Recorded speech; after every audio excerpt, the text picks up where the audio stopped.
नमस्कार प्यारे साथियों, आप सभी का स्वागत है आपके अपने YouTube चैनल एजुकेशन लुक में। आज की इस क्लास में हम करने वाले हैं रेलवे ग्रुप डी के सामान्य विज्ञान के most important previous year question. यह है हमारी प्रीवियस ईयर क्वेश्चन की क्लास संख्या 15 है। इससे पहले मैंने आपको 14 क्लास करा दी है। अगर आपने वह 14 क्लास नहीं देखी है तो आप मेरे यूट्यूब चैनल पर जाकर railway group D general science की प्ले लिस्ट में जाकर आप वह 14 क्लास देख सकते हैं। तो आज की है हम 15वीं क्लास स्टार्ट करते हैं। Question number 1। 40 केजी द्रव्यमान की एक वस्तु को जमीन से 5 मीटर की ऊंचाई पर उठाया गया। इसकी स्थितिज ऊर्जा क्या है? आपको बताना है भी स्थितिज ऊर्जा क्या होगी। इस क्वेश्चन को हम सोल्व कर लेते हैं और देखते हैं क्या आंसर आएगा। जो आपकी स्थितिज ऊर्जा होती है, पोटेंशियल एनर्जी होती है, उसका फॉर्मूला क्या होता है आपका? U equal to mgh। क्या होता है भाई? U equal to mgh। m क्या दिया है आपको? m दिया है 40 केजी। ठीक है। जी का मान कितना दिया है आपको? 10 दिया है। और h कितना है? 5 मीटर। ठीक है। इस फॉर्मूले में वैल्यू रख लेते हैं हम। m का मान 40 है इंटू जी का मान कितना है? 10 है इंटू h कितना है? 5 है। इनकी मल्टीप्लाई कर लेते हैं हम।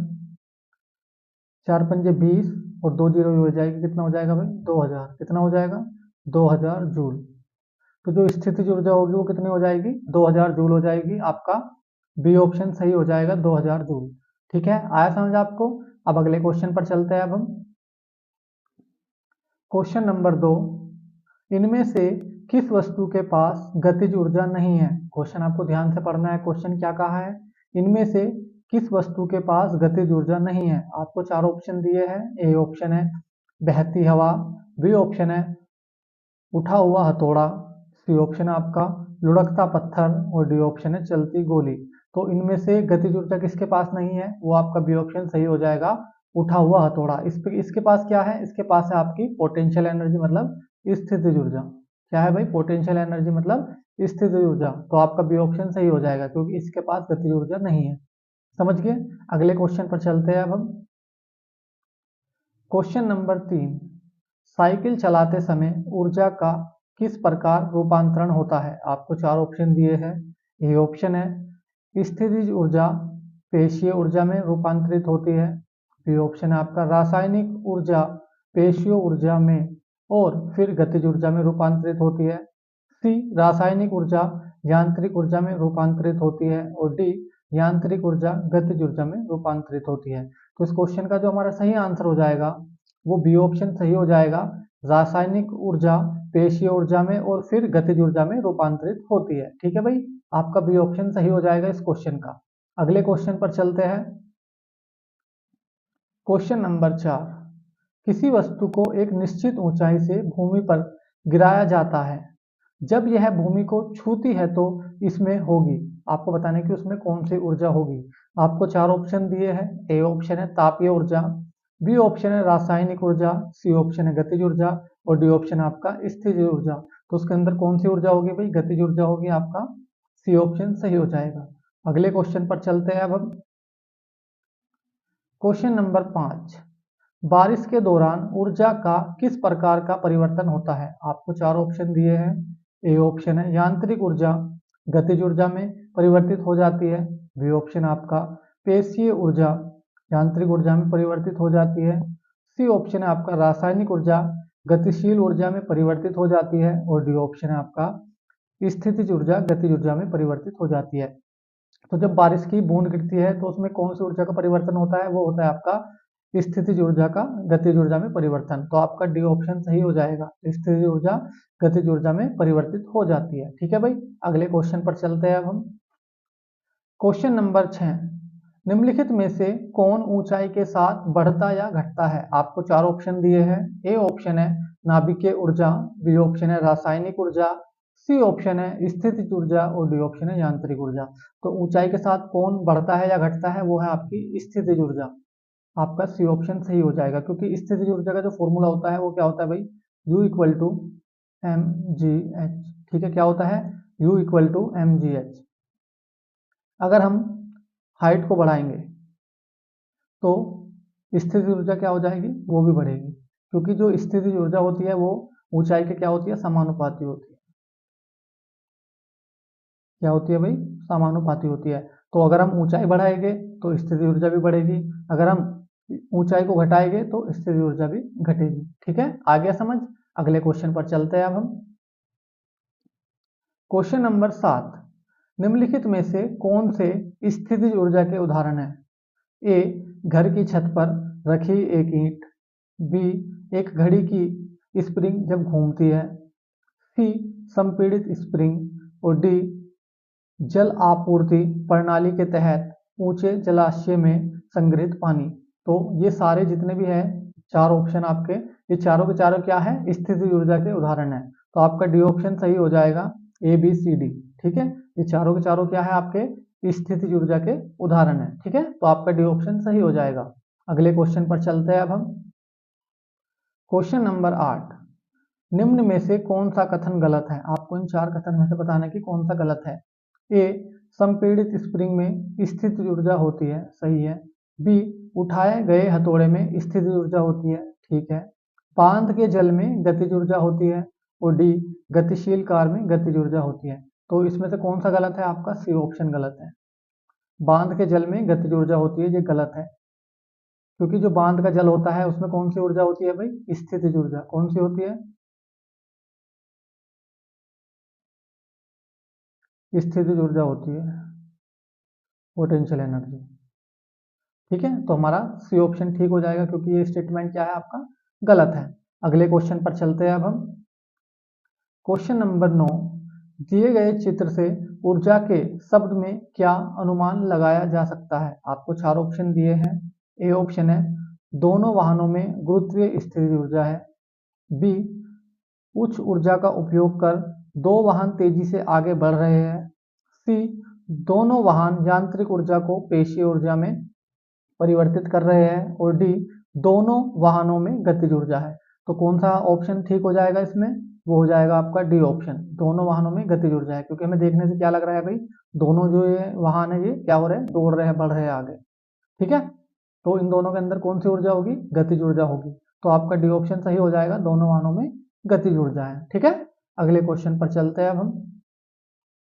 क्वेश्चन नंबर 10, 30 के किलोग्राम द्रव्यमान की एक वस्तु 5 मीटर पर सेकंड के एक समान वेग से घूम रही है, तो वस्तु के अधीन गतिज ऊर्जा क्या है? क्या बतानी है हमें? गतिज ऊर्जा बतानी है। देखते हैं इसको, सोल्व करते हैं क्वेश्चन को, कौन सा ऑप्शन हमारा ठीक होगा। गतिज ऊर्जा का फॉर्मूला क्या होता है आपका, काइनेटिक एनर्जी का 1/2 mv²। क्या होता है भाई काइनेटिक एनर्जी का फॉर्मूला गतिज ऊर्जा का? वो होता है आपका 1/2 mv²। ठीक है, m का मान कितना दिया है आपको? m का मान दिया है 30 kg। कितना दिया है भाई? 30 kg इंटू वेग कितना है आपका? ये आपका 5 मीटर पर सेकंड। तो यहाँ पे क्या है, v का स्क्वायर है, तो 5 इंटू 5 ऐसे लिख लेंगे। इससे इसको डिवाइड करेंगे हम 2 से 30 को, तो कितना आ जाएगा यहाँ 15। 15 पंजे 75, 75 पंजे कितना हो जाएगा आपका 375। कितना हो जाएगा भाई 375 जूल। तो जो हमारी गतिज ऊर्जा होगी वो कितनी हो जाएगी 375 जूल। देखते हैं कौन सा ऑप्शन में आपका, बी ऑप्शन में है 375 जूल। तो हमारा बी ऑप्शन ठीक हो जाएगा। ठीक है, अगले क्वेश्चन पर चलते हैं अब हम। क्वेश्चन नंबर 11, निम्नलिखित में क्या समान है? आपको बताना है कि इनमें से क्या कॉमन है। ए, एक तीव्र गति से आता कंकड़ किसी व्यक्ति को चोट पहुंचा सकता है या खिड़की का कांच तोड़ सकता है। बी, किसी गतिशील वाहन की ऊर्जा। सी, तेजी से चलती हवा कई घरों को नुकसान पहुंचा सकती है। और डी, हवा पवन चक्की के फलकों को चला सकती है। तो आपको चार ऑप्शन दिए हैं। ए ऑप्शन है गतिज ऊर्जा, बी ऑप्शन है आपका अति तीव्र गति, सी गुरुत्वीय खिंचाव और डी घर्षण बल। तो इनके अंदर जो आपको ये चार स्टेटमेंट दिए हैं, इनमें क्या कॉमन है? इनके अंदर है गतिज ऊर्जा। ठीक है, इन चारों में क्या कॉमन है भाई, गतिज ऊर्जा कॉमन है, आपका ए ऑप्शन सही हो जाएगा। ठीक है, अगले क्वेश्चन पर चलते हैं अब हम। क्वेश्चन नंबर 12, इनमें से किस धातु का इलेक्ट्रॉनिक विन्यास 284 है? आपको चार ऑप्शन दिए हैं। ए ऑप्शन है Ar, बी ऑप्शन है P, सी ऑप्शन है Cl और डी ऑप्शन आपका Si। तो 284 ये किसका इलेक्ट्रॉनिक विन्यास है? ये है आपका सिलिकॉन का। डी ऑप्शन सही हो जाएगा, सिलिकॉन। क्योंकि सिलिकॉन का जो एटॉमिक नंबर होता है वो कितना होता है भाई, वो होता है आपका 14। कितना होता है? 14 होता है। तो 2 8 4 ये हो जाएगा आपका सिलिकॉन का इलेक्ट्रॉनिक विन्यास। ठीक है, अगले क्वेश्चन पर चलते हैं अब हम। क्वेश्चन नंबर 13, कार्बन के इलेक्ट्रॉनिक विन्यास में शामिल कोषों की कुल संख्या कितनी है? आपको चार ऑप्शन दिए हैं। ए ऑप्शन है 4, बी ऑप्शन है 2, सी ऑप्शन है 1 और डी ऑप्शन है 3।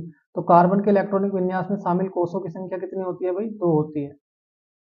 कितनी होती है? 2 होती है, क्योंकि कार्बन का जो एटॉमिक नंबर होता है वो कितना होता है भाई? 6 होता है। बोल्बरी के अनुसार जो इलेक्ट्रॉन होता है उसकी कितनी कक्षाएं होती है? 4 होती है, के, एल, एम और एन। तो के कोष में मैक्सिमम कितने इलेक्ट्रॉन जा सकते हैं भाई? 2 जा सकते हैं। एल में कितने जा सकते हैं? 8 जा सकते हैं। एम में कितने जा सकते हैं मैक्सिमम इलेक्ट्रॉन? इसमें जा सकते हैं आपके 18। और एन में कितने जा सकते हैं? 32। कितने जा सकते हैं? 32। तो जो आपका कार्बन का इलेक्ट्रॉनिक विन्यास हो जाएगा वो कितना हो जाएगा? पहले में 2 चले जाएंगे और दूसरे में कितने जाएंगे? 4 जाएंगे। कितने जाएंगे? 4 जाएंगे। तो 4 और 2 कितना हो जाएगा? 6 हो जाएगा। तो के और एल, तो कोस कितने हो जाएंगे? 2 कोस हो जाएंगे आपके, के और एल। तो आपका बी ऑप्शन सही हो जाएगा। मैं उम्मीद करता हूं कि आपको ये क्वेश्चन अच्छे से समझ में आ गया होगा। अगले क्वेश्चन पर चलते हैं अब हम। क्वेश्चन नंबर 14, हीलियम को छोड़कर सभी नोबल गैसों में सबसे बाहरी कोष में कितने इलेक्ट्रॉन हैं? आपको चार ऑप्शन दिए हैं। ए ऑप्शन है 10, बी ऑप्शन है 6, सी ऑप्शन है 4 और डी ऑप्शन है 8। तो इस क्वेश्चन का जो हमारा सही आंसर हो जाएगा भाई 8 हो जाएगा। हीलियम को छोड़कर सभी नोबल गैसों में सबसे भारी कोष में जो इलेक्ट्रॉन होते हैं मैक्सिमम वो कितने होते हैं भाई? 8 होता है। तो आपका डी ऑप्शन सही हो जाएगा 8। जो हीलियम है, हीलियम का जो एटॉमिक नंबर है वो कितना है? 2 है। तो इलेक्ट्रॉनिक विन्यास कितना हो जाएगा? 2 हो जाएगा। ठीक है, जो आपका न्योन है इसका जो एटॉमिक नंबर है वो कितना है? 10 है। तो 2 8, तो इसके बाह्य कोष में कितने इलेक्ट्रॉन है? 8 है। आर्गन, आर्गन का जो एटॉमिक नंबर है वो कितना है? 18 है। तो 2 8 और 18, तो इसके बाह्य कोष में भी कितने इलेक्ट्रॉन है? 8 है। ठीक है, क्रेप्टॉन, इसके जो वो है एटॉमिक नंबर वो कितना है? 36 है। तो 2 8 18 और 8, तो इसके बाह्य कोष में भी कितने इलेक्ट्रॉन है भाई? 8 है। जेनॉन, इसका जो एटॉमिक नंबर है वो है 54 आपका। तो 2 8 18 18 और 8, तो बाह्य कोष में कितने इलेक्ट्रॉन है? 8 है। रेडोन, रेडोन का जो एटॉमिक नंबर है वो कितना है? 86 है। तो 2 8 18 32 18 8, तो इसके बाह्य कोष में भी कितने इलेक्ट्रॉन है? 8 है। इसलिए इनको क्या बोलते हैं? अकेरिया गैस भी कहते हैं।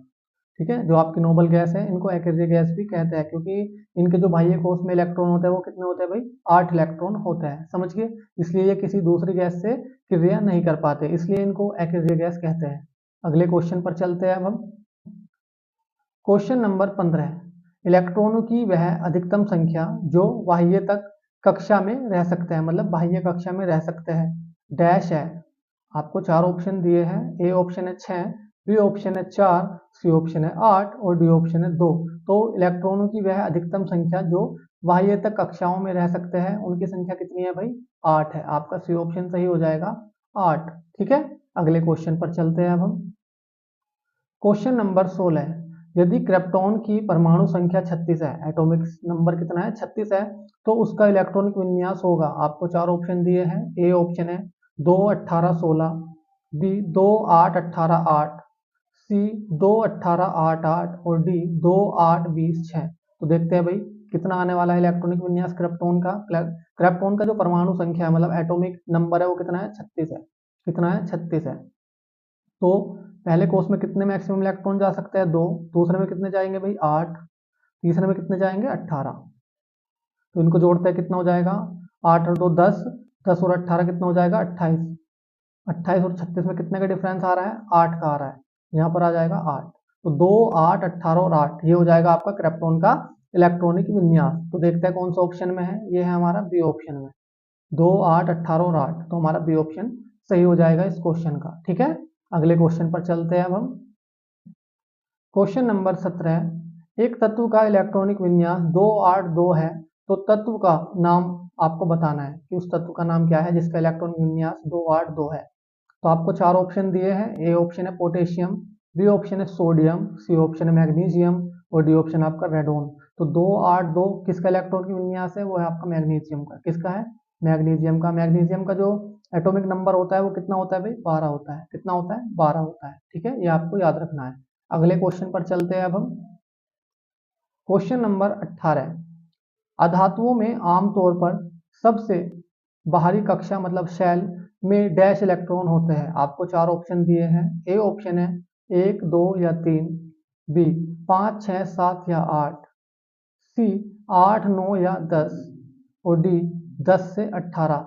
तो अधातुओं में आमतौर पर सबसे भारी कोश में, मतलब सबसे बाह्य कोश में कितने इलेक्ट्रॉन होते हैं? वो होते हैं आपके 5, 6, 7 या 8। आपका बी ऑप्शन सही हो जाएगा, 5, 6, 7 या 8। और धातुओं में कितने होते हैं भाई? 1, 2 या 3। कितने होते हैं? 1, 2 या 3, ये होते हैं आपके धातु में। ठीक है, आ गया समझ? अगले क्वेश्चन पर चलते हैं अब हम।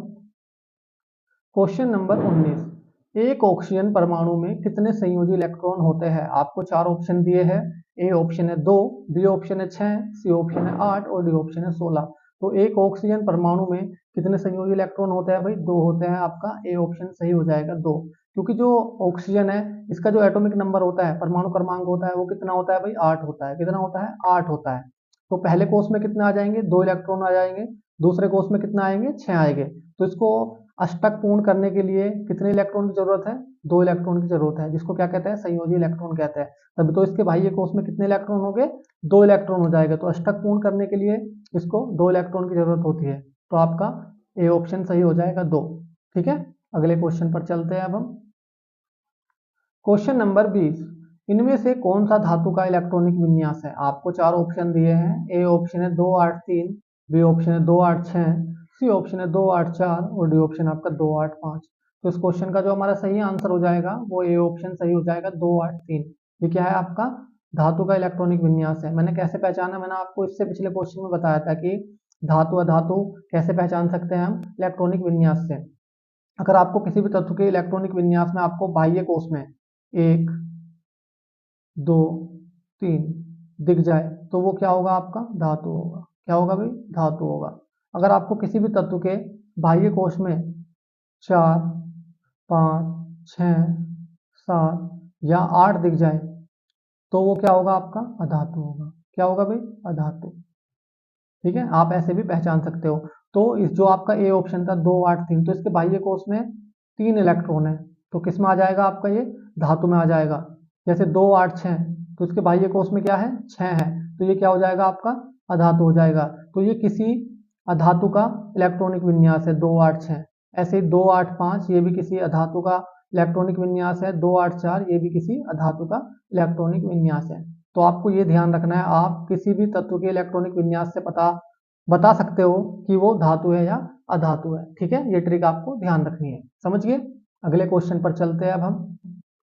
क्वेश्चन नंबर 21, कौन सी आकृति फ्लोएम में भोजन की गति का सही निरूपण करती है? आपको चार आकृति दी है, ए बी सी डी। इनमें से आपको बताना है कि कौन सी आकृति फ्लोएम में भोजन की गति का सही निरूपण करती है। ठीक है, आपको ऑप्शन भी चार दिए हैं। ए में ए है, बी में सी है, सी में डी है और डी में बी है।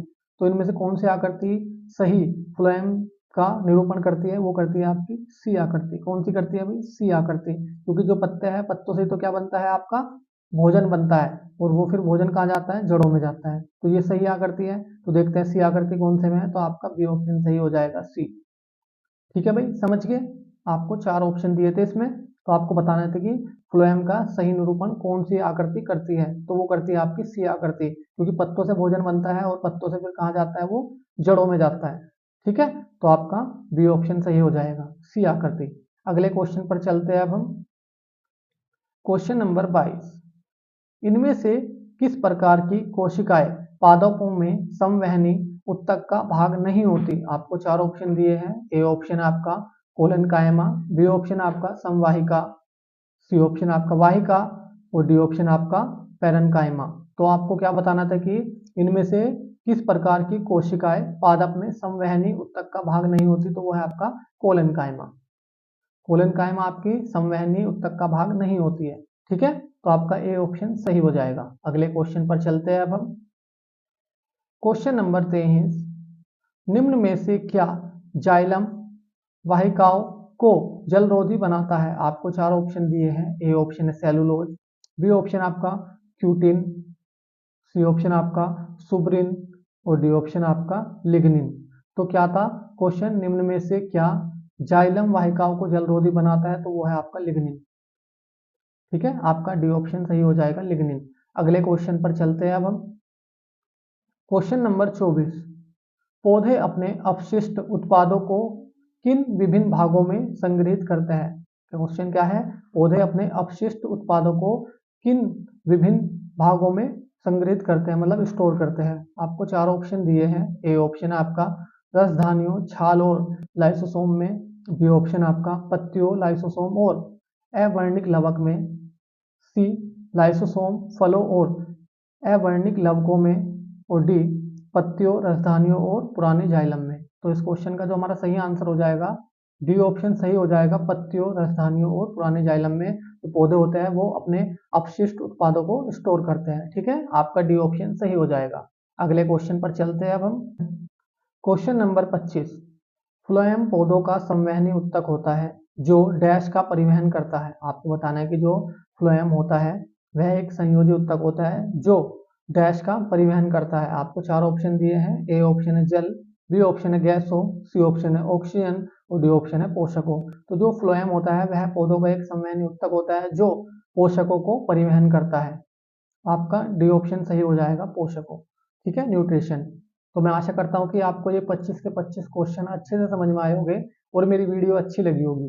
अगर आपको ये 25 के 25 क्वेश्चन अच्छे से समझ में आए हैं और मेरी वीडियो अच्छी लगी है तो आप मेरी वीडियो को लाइक कर सकते हैं और हमारे चैनल को सब्सक्राइब कर सकते हैं, जिससे कि आपको नई वीडियो का नोटिफिकेशन तुरंत मिल सके। जो बच्चे आपके रिलेटिव हैं या आपके दोस्त हैं, आप उन बच्चों को ये वीडियो ज़्यादा से ज़्यादा शेयर करें, जिससे कि उन बच्चों की भी हेल्प हो सके। तो आज के लिए इतना ही, मिलता है अगली क्लास में। धन्यवाद।